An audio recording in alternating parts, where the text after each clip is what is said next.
Welcome to the deep dive. Today we're looking at weight loss from uh, a really different angle. It goes way beyond just the physical side of things.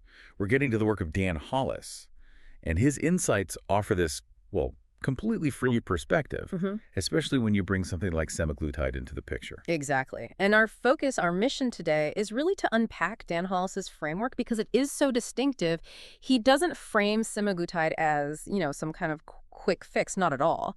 He actually sees it more as a critical tool, something that creates this potential, this space for a much deeper kind of personal change. Right.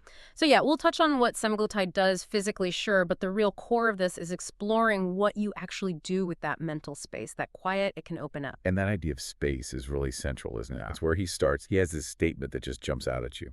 Semaglutide doesn't fix you. It gives you space to fix yourself. It's Mm. not really a pitch for the drug. It's more like a philosophy, Yeah. a call to action almost. It absolutely is. It sets a whole different tone. And he has this great analogy to explain it further. He calls semaglutide good lumber, like good quality wood. Okay, good lumber. Yeah. He says, look, it's not the house, it's not the foundation, but it's the kind of raw material that makes building the house possible. Crucially, though, he adds, if you're ready to do the work. Ah, okay. So it puts the responsibility right back on the person. Completely. It flips the script from being a passive recipient of a fix to being an active agent who's been given a powerful resource. It enables your agency, it says, here's an opportunity, now what will you build? And then he gets into what actually happens in that space, that quiet. And it's maybe not what people expect, he says. When the cravings stop, the truth begins.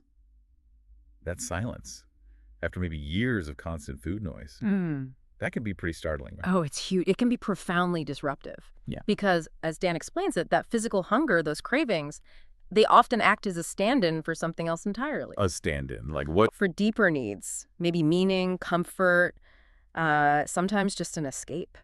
Think about how food becomes a plan for the evening or rhythm to the day. Yeah, or that escape hatch when things get tough. Exactly. He calls food a constant co-pilot, always there, always talking. Mm. So when semaglutide quiets that physical drive, suddenly, as he puts it, the static goes away.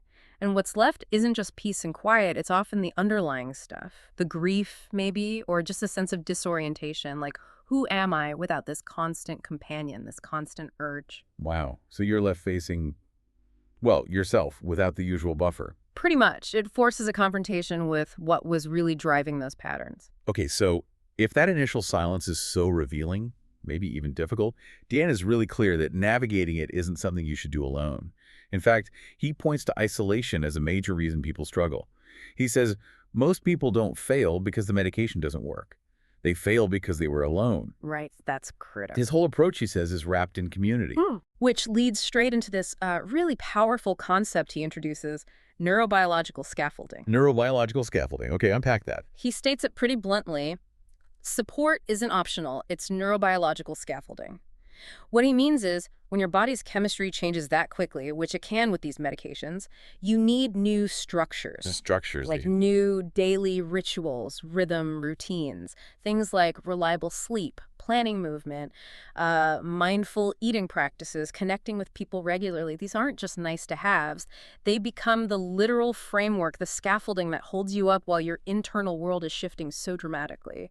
That makes sense. Yeah. Because your identity probably lags behind the physical changes. Exactly. That's his point. He says, your body changes faster than your identity. And if nobody helps you figure out how to be someone new, you're just adrift. It's a really vulnerable place to be. So that's scaffolding. It's about building new habits, new routines, but also connections, finding people who get it. Absolutely. It's both internal, the routines, the self-care, and external, the community, the shared experience. You're actively replacing the old coping mechanisms tied to food with new, healthier ones. Maybe it's, like you said, going for a walk instead of grabbing a snack, or calling a friend instead of isolating, and doing it alongside others who are on a similar path. That really helps cement the new identity. It's not just cheering from the sidelines, it's building together. This totally changes the goalposts for weight loss then. It reframes what winning looks like. Dan Hollis says it so clearly. This journey isn't about eating less, it's about living more.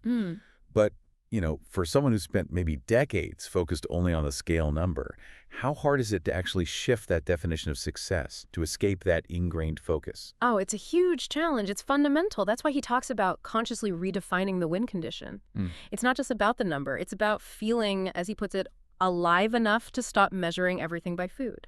Alive enough. I like that. Yeah. And he has this other really insightful line.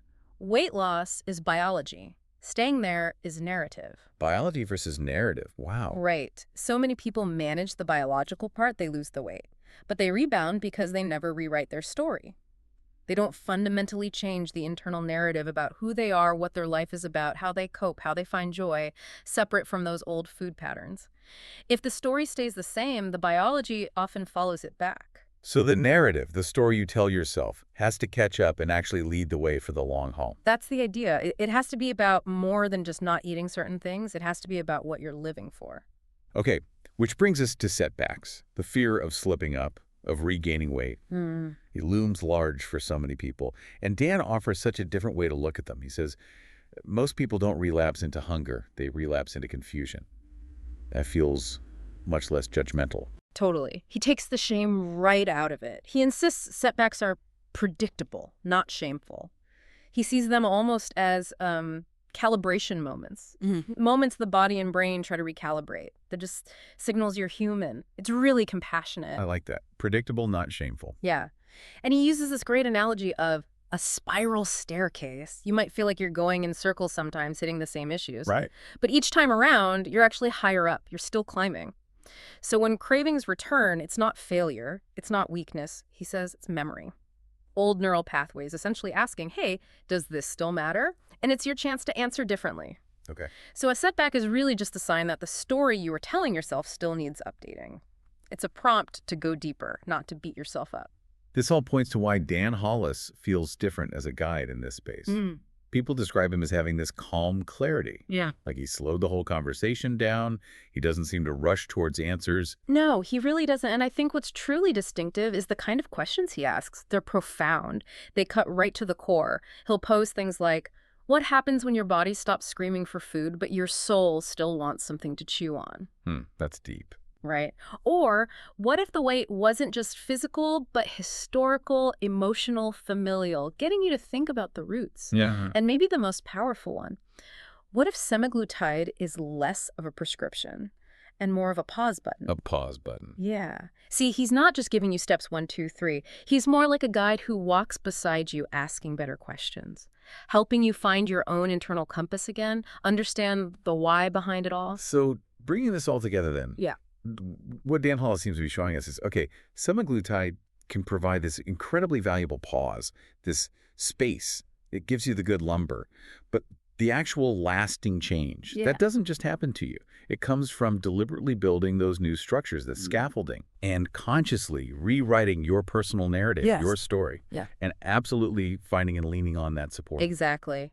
The ultimate point, I think, in Dan Hollis's teaching is that this journey, when done right, isn't just about getting smaller. It's about finally having the space to become yourself. It's about redesigning your whole operating system in a way. Right. Rebuilding connection to your real hunger, yes, but also to your purpose, to who you actually are underneath it all. That's a powerful reframing. It really is. So it leaves you with a question, doesn't it? If semaglutide acts like a pause button, what new architecture, what kind of new story will you choose to build in that sacred window it creates? What might it feel like to actually feel safe enough to live without those old coping mechanisms and to build a life where food is, nourishment and enjoyment, but not your only co-pilot, not your only source of comfort? Something to think about.